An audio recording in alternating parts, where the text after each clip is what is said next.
اعوذ باللہ من الشیطان الرجیم، بسم اللہ الرحمن الرحیم۔ امید ہے آپ لوگ سب خیریت سے ہوں گے۔ آج جو ہمارا اسلامیات کی کلاس ہے اس میں ہم لوگ اسی پچھلے لیکچر کے جو چیپٹر ہیں اسی کو ہم کنٹینیو کریں گے۔ ہمارے پاس پچھلا جو چیپٹر تھا وہ تھا رسولوں پر ایمان کا۔ رسولوں پر ایمان کے بارے میں ہم لوگوں نے پچھلے چیپٹر میں پڑھا۔ میں آپ کو اب تھوڑی سی اور ڈیٹیل بتاؤں گی اس کے بارے میں۔ اب انبیاء کرام جو ہیں وہ اگرچہ عام انسانوں سے بلند ہیں لیکن سب کے سب انسان ہی ہیں، یعنی ہماری ہی طرح کے انسان ہیں۔ اللہ تعالیٰ نے انسانوں کی ہدایت کے لیے انسانوں ہی میں سے یعنی اللہ تعالیٰ نے اپنے بندوں کی ہدایت کے لیے انسانوں ہی میں سے انبیاء جو ہیں وہ منتخب فرمائے ہیں، یعنی منتخب کیے ہیں، چنے ہیں۔ ٹھیک ہے، اس بارے میں اللہ تعالیٰ نے ارشاد فرمایا ہے، اے پیغمبر کہہ دیجئے میں تمہاری طرح کا ایک بشر ہوں۔ بشر مین انسان ہوں، یعنی اللہ تعالیٰ نے نبی صلی اللہ علیہ وآلہ وسلم کو مخاطب کر کے فرمایا ہے کہ آپ کہہ دیں کہ میں تمہاری طرح کا ایک بشر ہوں، یعنی میں تمہاری طرح کا ایک انسان ہوں۔ یعنی انسان جو ہے، ہر انسان جو ہے اس سے غلطی بھی ہو سکتی ہے، اس سے کوئی بھول بھی ہو سکتی ہے۔ تو اللہ تعالیٰ نے اس بات کی طرف کیا ہے کہ یہ جو ہیں یہ منتخب کیے ہوئے لوگ ہیں، اس وجہ سے ان میں یہ خصوصیت ہے، یہ خوبیاں ہیں ان میں، ورنہ یہ عام انسانوں ہی کی طرح کے انسان ہیں، بشر ہیں۔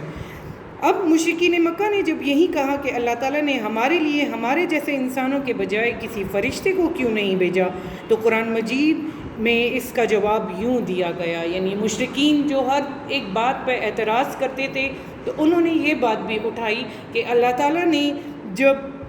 اپنا پیغام پہنچانا تھا اپنے بندوں تک تو انہوں نے انسانوں کے بجائے فرشتوں کو کیوں جو ہے وہ اس کام کے لیے منتخب نہیں کیا۔ تو قرآن پاک میں اس کا جواب اللہ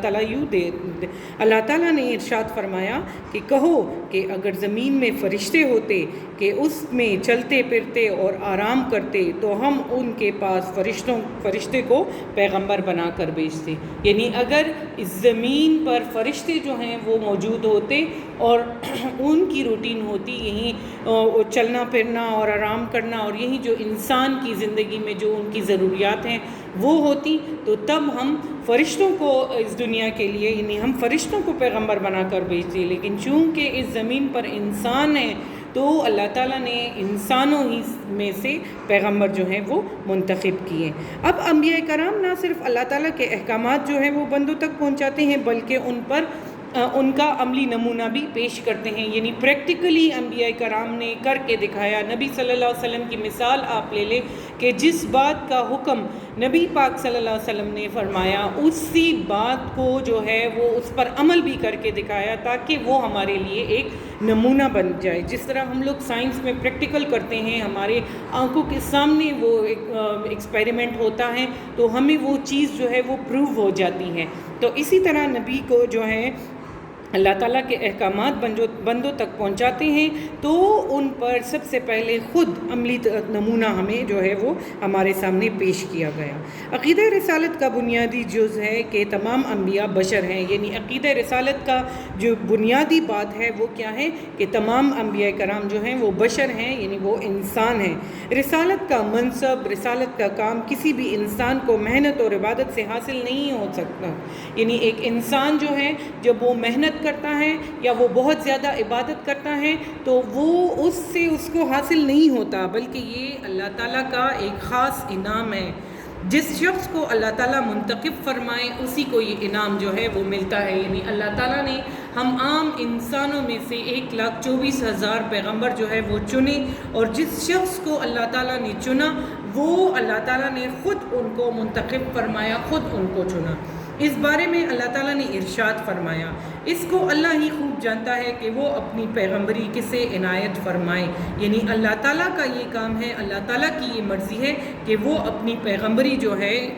جو ہے وہ کس کو چنے، کس کو عنایت فرمائے۔ عقیدہ رسالت کا ایک جز جو ہے وہ یہ بھی ہے کہ انبیاء کرام وہی کرتے ہیں اور کہتے ہیں جس کا انہیں اللہ تعالیٰ کی جانب سے حکم ہوتا ہے، یعنی انبیاء خود سے کوئی بھی بات جو ہے وہ خود سے بھی کوئی احکامات جو ہیں وہ نہیں لے کر آتے، وہی بات کرتے ہیں، وہی احکامات لے کر آتے ہیں جس کا اللہ تعالیٰ نے ان کو حکم دیا ہوتا ہے۔ اللہ تعالیٰ کا ارشاد ہے، یعنی اب ہر چیز کا حوالہ جو ہے وہ قرآن کی روشنی میں دیا گیا ہے کہ اللہ تعالیٰ نے اسی بارے میں، یعنی اسی ایک بات کے بارے میں ارشاد فرمایا کہ وہ اپنی خواہش نفس سے نہیں بولتا، یہ تو ایک وحی ہے جو اس پر نازل کی جاتی ہے، یعنی پیغمبر جو ہے وہی بات کرتے ہیں، وہی حکم جو ہیں وہ لے کر آتے ہیں جو اللہ تعالیٰ کی طرف سے ان پر وہی نازل کی جاتی ہے۔ وہ اپنی خواہش نفس یعنی اپنی خواہش، اپنی مرضی کے مطابق کچھ نہیں کہتے، بلکہ وہ وہی کرتے ہیں، وہ وہی کہتے ہیں جو ان پر اللہ تعالیٰ کی طرف سے وہی نازل کی جاتی ہیں۔ اسلامی تعلیمات کے مطابق انبیاء ہر قسم کی غلطی سے پاک اور معصوم ہوتے ہیں، احکام الہی کا عملی نمونہ پیش کرتے ہیں، یعنی اللہ تعالیٰ کے احکامات کو وہ پریکٹیکلی عملی طور پر ہمارے سامنے پیش کرتے ہیں، اور ان کی ہر بات جو ہے وہ حق ہوتی ہے، اور ان کا ہر عمل جو ہے وہ درست ہوتا ہے، وہ صحیح ہوتا ہے، جو بھی عمل وہ کرتے ہیں وہ بالکل صحیح اور درست ہوتا ہے۔ اللہ تعالیٰ نے انہیں انسانوں کے لیے اسوہ حسنہ مقرر فرمایا ہے، نبی صلی اللہ علیہ وسلم کی پیروی میں ہی نجات ہوتی ہے، یعنی یہ جو نبی کی ہم پیروی کرتے ہیں، ان کی ہم بات مانتے ہیں، تو یہی ہماری نجات کا، ہماری کامیابی کا ذریعہ ہے۔ اب آ جاتے ہیں ہم رسالت کے تقاضے پر، یعنی رسالت کے تقاضے کیا ہیں۔ رسالت انسانوں کے لیے ایک عظیم نعمت ہے، اور اس کے چند اہم تقاضے درج ذیل ہیں، یعنی چند اہم باتوں کو مد نظر رکھنا چاہیے، یہ ضروری ہے ہمارے لیے۔ سب سے پہلی بات کیا ہے؟ سب سے پہلی بات ہے ایمان۔ اللہ تعالیٰ کے بھیجے ہوئے انبیاء کرام پر سچے دل سے ایمان لانا، یعنی اللہ تعالیٰ نے جو 1,24,000 پیغمبر بھیجے ان پر سچے دل سے ہم نے ایمان لانا ہے کہ یہی ہمارے جو ہیں وہ انبیاء کرام ہیں، اور ہمارا ان پر ایمان ہے کہ اللہ تعالیٰ نے ان کو اس دنیا میں انسانوں کی ہدایت کے لیے بھیجا ہے۔ ان کو قول و فعل میں سچا مانا جائے، یعنی جو بات وہ کرتے ہیں اور جو کام انہوں نے کیے وہ بالکل سچ ہیں، وہ بالکل صحیح ہیں۔ اب آپ صلی اللہ علیہ وسلم کی اطاعت میں کامیابی ہے، یعنی 1,24,000 پیغمبر اپنے اپنے وقت پر بھیجے گئے، اور نبی صلی اللہ علیہ وسلم جو ہیں وہ ہمارے آخری نبی ہیں، تو ان کی اطاعت جو ہے، ان کی پیروی جو ہے، ان کا حکم ماننا جو ہے، اسی میں ہماری کامیابی ہے۔ آپ صلی اللہ علیہ وسلم نے ارشاد فرمایا، نبی صلی اللہ علیہ وسلم نے اس بارے میں ارشاد فرمایا کہ جس شخص نے اللہ تعالیٰ کو اپنا پروردگار، اپنا رب، اسلام کو اپنا دین، اور محمد صلی اللہ علیہ وآلہ وسلم کو اپنا رسول خوشی سے جان لیا، تو اس نے ایمان کا ذائقہ چکھ لیا، یعنی اس کا ایمان جو ہے وہ مکمل ہو گیا اس شخص کا، جس نے کیا کیا؟ جس نے اللہ تعالیٰ کو اپنا رب مان لیا، اسلام کو اپنا دین مان لیا، اور محمد صلی اللہ علیہ وآلہ وسلم کو اپنا رسول مان لیا، یعنی ان باتوں پر اس کا ایمان ہے، تو کیا ہوا؟ اس نے ایمان کا ذائقہ چکھ لیا، یعنی اس کا ایمان جو ہے وہ مکمل ہو گیا۔ اب دوسرا تقاضا جو ہے، دوسری بات جو ہے، حصہ جو ہے وہ کیا ہے؟ یعنی نبی پر سب سے پہلی بات کہ ہم انبیاء کرام پر ایمان لائیں، اس کے بعد دوسری بات کہ ہم انبیاء کرام کی اطاعت کریں، ان کی پیروی کریں، ان کا حکم مانیں، جو وہ کہتے ہیں، جن باتوں پر انہوں نے عمل کیا ہے ان باتوں پر ہم نے بھی عمل کرنا ہے۔ رسالت کا دوسرا تقاضا یہ ہے کہ اللہ تعالیٰ کے بھیجے ہوئے رسولوں کی اطاعت کی جائے۔ اللہ تعالیٰ نے ارشاد فرمایا ہے، یعنی اس بارے میں اللہ تعالیٰ نے ارشاد فرمایا ہے، اور ہم نے جو پیغمبر بھیجا ہے اسی لیے بھیجا ہے کہ اللہ تعالیٰ کے فرمان کے مطابق اس کا حکم مانا جائے، یعنی ہم نے جتنے بھی پیغمبر بھیجے ہیں وہ اسی لیے بھیجے ہیں تاکہ اللہ تعالیٰ نے جو احکامات بتائے ہیں، اللہ تعالیٰ نے جو فرمان بتائے ہیں، اس کے مطابق جو ہے وہ حکم جو ہے وہ مانا جائے اور لوگوں تک بات جو ہے وہ پہنچائی جائے۔ اللہ تعالیٰ کی اطاعت دراصل کیا ہے؟ رسول صلی اللہ علیہ وسلم کی اطاعت ہے۔ اللہ تعالیٰ نے ارشاد فرمایا، جو شخص رسول کی فرمانبرداری کرتا ہے، یعنی جو شخص رسول کا حکم مانتا ہے، تو بے شک اس نے اللہ تعالیٰ کی فرمانبرداری کی، یعنی یہ بات اسی طرح ضروری ہے کہ جس طرح اللہ تعالیٰ نے جو احکامات بھیجے ہیں تو وہ اس پر عمل کرتا ہے، کس کے ذریعے؟ یعنی وہ احکامات جو ہم تک پیغمبروں کے ذریعے پہنچے ہیں وہ ان کی فرمانبرداری کریں، وہ ان پر عمل کریں، تو وہ اسی طرح ہے جس طرح انہوں نے اللہ تعالیٰ کی فرمانبرداری کی، یعنی اللہ تعالیٰ کے احکامات پر عمل کیا۔ دوسرا تقاضا یہ ہو گیا، پہلا تقاضا ایمان کا ہے، دوسرا تقاضا اطاعت ہے،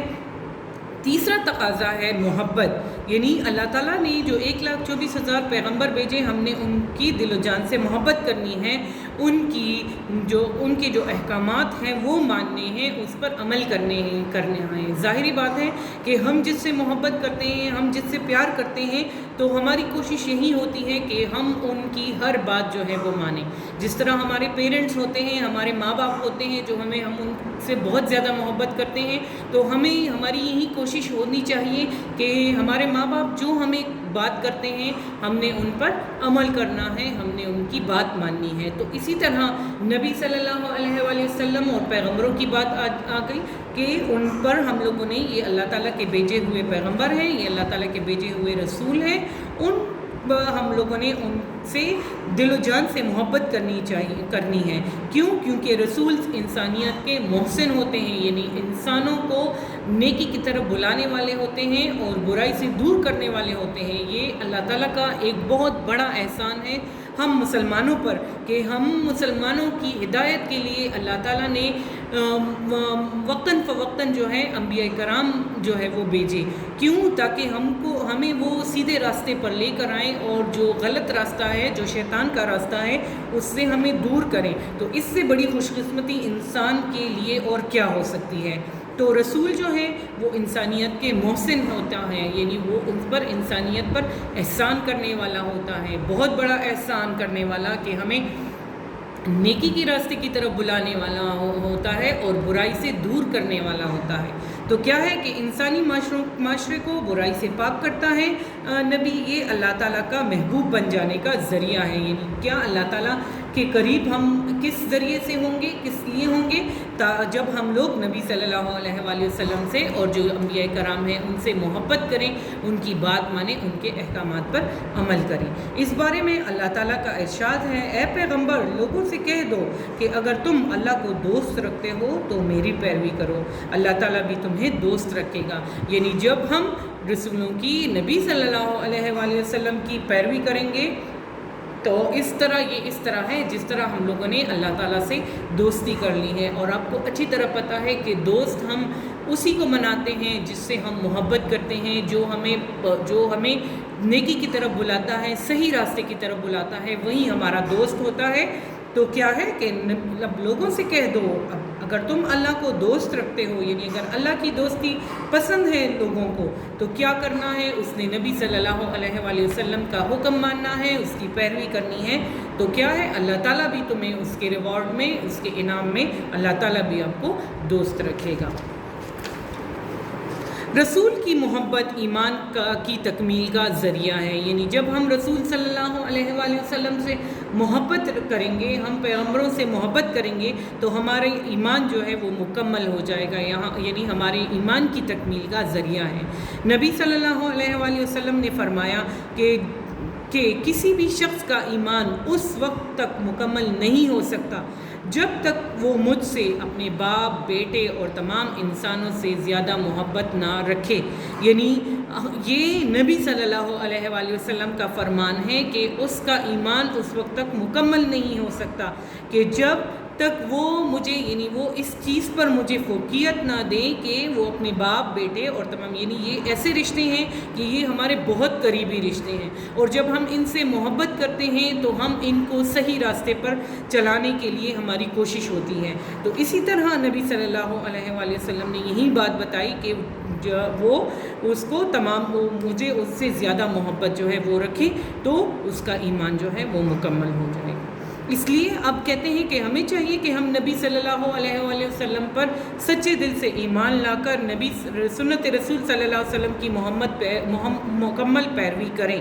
یعنی اب ہمارے اس دنیا میں کیا کام ہے، ہماری اس دنیا میں کیا روٹین ہے کہ ہم نبی صلی اللہ علیہ وآلہ وسلم کی سنت کی تکمیل، یعنی سنت کو مکمل کرنے کی، یعنی اس کو مکمل طور پر اس پر عمل کریں، نبی صلی اللہ علیہ وسلم کی سنت پر مکمل طور پر عمل کریں۔